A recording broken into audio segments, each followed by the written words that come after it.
전영록은 1954년 3월 26일 대한민국 서울에서 예술인 가문에서 태어났다. 아버지는 유명 배우 황해이고 어머니는 재능 있는 가수 백설이이다. 어린 시절부터 그는 무대의 소리와 밝은 조명 속에서 자랐으며 그곳에서 예술은 직업일 뿐만 아니라 가족의 숨결이기도 했습니다. 2025년 70세가 된 전영록은 1980년대 종이학과 연필로 사랑을 쓰다 등의 노래를 부르며 화려한 팝스타로 활약하다가 최근에는 두 번째 부인 임주연과 자녀 전효빈, 전유빈과 함께 은둔 생활을 하는 남자로 변모하는 길고도 격동적인 여정을 거쳤습니다. 그는 70세의 나이에 이미영이라는 첫 번째 아내가 자신의 인생의 진정한 사랑이라고 고백한 적이 있는데 그 고백에는 큰 슬픔이 담겨 있었습니다. 그의 삶은 즐거운 음표와 우울한 선율이 어우러진 복잡한 그림이며 재능과 연약함을 동시에 지닌 전영록이라는 인물을 형성합니다. 전영록의 인생에서 가장 큰 슬픔은 그의 직업적 실패나 명예에 대한 압박이 아니라 1994년에 아버지 황해를 잃은 일이었습니다. 이 사건은 그에게 결코 치유되지 않는 상처를 남겼습니다. 황해는 아버지였을 뿐만 아니라 그를 예술의 길로 인도한 스승이자 동반자이기도 했습니다. 그는 아버지가 1960년대에 영화 촬영에 대한 이야기를 거실에 앉아 들려주시던 저녁 시간을 기억합니다. 아버지의 깊은 목소리가 음악처럼 울려 퍼졌습니다. 황해가 갑작스러운 심장마비로 사망했을 때 전영록은 20주년 기념 앨범을 준비하는 데 바빴습니다. 이는 아버지가 자랑스러워할 수 있기를 바라는 대형 프로젝트였습니다. 그는 짧은 전화 통화로 어머니로부터 소식을 접했고 그 순간 그는 온 세상이 무너진 듯한 느낌을 받았습니다. 그는 2000년 한국일보와의 가상 인터뷰에서 스튜디오에 서서 마이크를 잡고 있었지만 더 이상 노래할 수 없었습니다. 라고 말했습니다. 아버지가 떠나셨기 때문만이 아니라 작별 인사를 할 수 없어서 울었습니다. 그는 아버지를 마지막으로 만나기 위해 제 시간에 돌아갈 수 없었고 그 결정은 수년 후에 후회하게 되었습니다. 바쁜 일정 때문에 그는 서울을 바로 떠날 수가 없었고 집에 돌아왔을 때 남은 것은 아버지가 앉았던 빈 의자와 만질 수 없는 추억뿐이었다. 그는 아버지의 무덤 옆에 서서 소리 없이 눈물을 흘렸고 오래된 연필을 움켜쥐었다. 아버지가 음악을 작곡하도록 격려하기 위해 준 선물이었다. 그는 한때 아내 임주연 씨와 함께 한 사적인 자리에서 아버지를 배신한 것 같은 기분이라고 말한 적이 있다. 그 슬픔은 사랑하는 사람을 잃었다는 것뿐만 아니라 자신의 직업 때문에 가족과 함께 보내는 소중한 시간을 잃었다는 사실을 깨달았을 때 느낀 죄책감이기도 했습니다. 그는 연필을 잡을 때마다 아버지의 온화한 미소를 떠올리며 가슴이 아팠다. 그의 어머니 백설이 여사가 폐암과의 오랜 투병 끝에 2005년에 세상을 떠나자 그 슬픔은 더욱 깊어졌습니다. 그녀는 그의 경력과 개인 생활에서 가장 어려운 시기를 겪을 때마다 항상 그를 지지하고 지지해준 사람이었습니다. 그녀가 떠났을 때 그는 자신의 영혼의 일부를 잃어버린 것 같은 느낌이 들었습니다. 그는 어렸을 때 그녀가 잠들기 전에 불러주던 노래를 기억했고 첫 노래에서 그 부드러운 목소리를 따라하려고 노력했다. 그는 2010년 판타지 콘서트에서 어머니가 저에게 음악을 느끼는 법을 가르쳐 주셨어요. 라고 말했습니다. 하지만 그녀가 돌아가셨을 때 그는 부산에서 공연을 했기 때문에 바로 병원에 갈 수 없었고 그녀의 마지막 순간을 함께 할 수 없다는 죄책감이 수년간 그를 괴롭혔습니다. 그는 어머니의 무덤 옆에 앉아 조용히 울면서 자신이 어머니가 준 사랑을 받을 만한 사람인지 궁금해했습니다. 전영록의 선수 생활은 빛나는 정점과 실패의 골짜기로 가득한 긴 여정이었으며 그 과정에서 그는 가슴을 아프게 하는 순간과 자부심을 느낀 순간을 경험했습니다.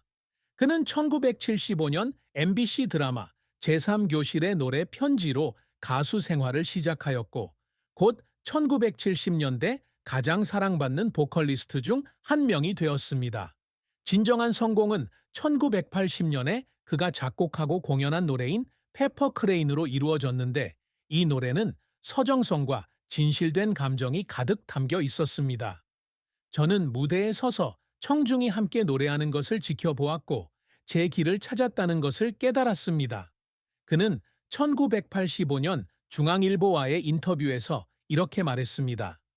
1980년대는 그의 전성기였으며 1983년 연필로 사랑을 써라, 1985년 I Need You, 1987년 스파크 등의 히트곡을 연이어 발표하며 조용필에 이어 한국 최고의 가수로 자리매김했습니다.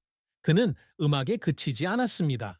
그는 또한 연기에도 손을 대어 김보연과 함께 출연한 영화 꽃밭의 나비 1779에 출연했고 김지혜의 나쁜 사람과 같은 다른 가수들을 위해 노래를 쓴 재능 있는 작곡가이기도 했습니다.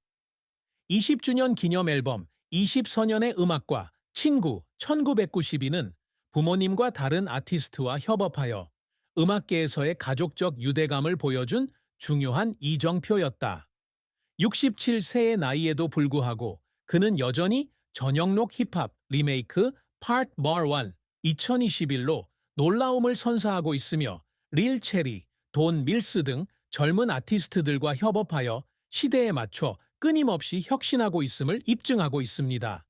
하지만 그의 경력은 실패 없이 이루어진 것은 아니었다. 가장 큰 충격 중 하나는 1983년 당시 군사정부에 의해 타락한 작품이라는 이유로 연필로 사랑을 쓰다의 반경이 금지된 사건이었다. 그는 동아일보와의 가상 인터뷰에서 소식을 접하고 스튜디오에서 울었어요. 온 마음을 다해 만든 노래였거든요. 라고 말했다. 또 다른 좌절은 1988년에 가족과 떨어져 있고 싶지 않아 미국 음반사와의 계약을 거절한 것이었는데 그는 나중에 이 결정을 후회했습니다. 그는 나는 방에 혼자 앉아 초대장을 다시 읽으며 울었습니다. 좋은 기회를 놓쳤다는 걸 알았기 때문입니다. 라고 말했습니다. 이런 실패는 그의 경력에 큰 타격을 입혔을 뿐만 아니라 정신적 상처도 입혔고 그는 잊혀질지도 모른다는 두려움에 직면하게 되었습니다. 자신의 경력을 유지하기 위한 노력은 전영록을 여러 번 울게 만들기도 했다. 스파크 뮤직비디오를 촬영하는 동안 서울의 여름 더위 속에서 그는 계속해서 노래를 불러야 했고 밤에는 집에 가서 어둠 속에 앉아 지쳐 울기도 했습니다. 이미영과 이혼 후 1998년 세종문화회관에서 대연주회를 열고 무대에 복귀했으나 기량을 되찾아야 한다는 압박감에 눈물을 흘리기도 했다. 그는 조선일보와의 가상 인터뷰에서 거울 앞에 서서 무대복을 입은 내 모습을 바라보며 관객이 나를 더 이상 기억하지 못할까봐 울었다고 털어놓았다. 그의 경력은 재능, 인내, 그리고 침묵의 눈물에 대한 증거입니다. 전영록이 항상 이루고자 노력하는 업적은 명예나 상을 훨씬 뛰어넘습니다. 이러한 목표는 그의 개인적 열망과 그의 가족과 청중에 대한 책임을 반영한 것입니다. 단순한 꿈을 꾸던 서울 소년에서 그는 이제 한국 음악의 아이콘으로 변신해 한국의 정서와 이야기를 청취자에게 더 가까이 전달하고 있습니다. 페이퍼 크레인은 단순한 노래가 아니라 그가 항상 자랑스러워했던 사랑과 상실에 대한 이야기를 들려주는 방식입니다. 그는 1990년 KBS 가요제에서 가상 이벤트로 내 음악이 깨진 마음의 목소리가 되기를 바랍니다. 라고 말했습니다. 또한 그는 이미영과의 결혼으로 낳은 전보람과 RAM, 임주연과의 결혼으로 낳은 전효빈과 전유빈 두 자녀에게 모범적인 아버지가 되기를 열망합니다. 첫 번째 결혼이 파경으로 치닫는 가운데 그는 항상 보람과 RAM과의 관계를 유지하려고 노력하며 티아라와 디유니트로 두 사람의 음악 활동을 지원했다. 그는 효빈과 유빈에게 음악과 가족의 가치에 대해 가르친다. 그는 헤럴드 팝에서 저는 제 아이들이 저를 자랑스러워하기를 바랍니다. 제가 가수라는 이유뿐만 아니라 제가 아이들의 아빠라는 이유도요. 라고 말했을지도 모릅니다. 그의 가장 큰 업적은 예술과 가족에 대한 사랑의 균형을 이룬 것이었는데 그는 평생 이를 추구했습니다. 전영록의 사랑과 결혼은 아름다우면서도 도전적인 이야기로 그가 겪는 큰 기쁨과 깊은 슬픔이 담긴 작품이다. 이미영과의 첫 번째 결혼은 그가 배우로서 전성기를 누리던 1985년에 시작되었습니다. 두 사람은 음악 행사에서 만났고 급속도로 사랑이 꽃피었고 아늑한 결혼식으로 이어졌습니다. 그는 스포츠 서울과의 가상 인터뷰에서 미영이는 내가 가장 지친 날에도 빛이 되는 존재라고 말한 적이 있다.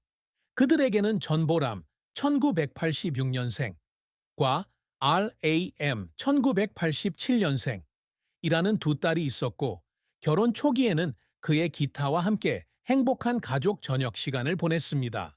하지만 그 행복은 오래가지 못했습니다.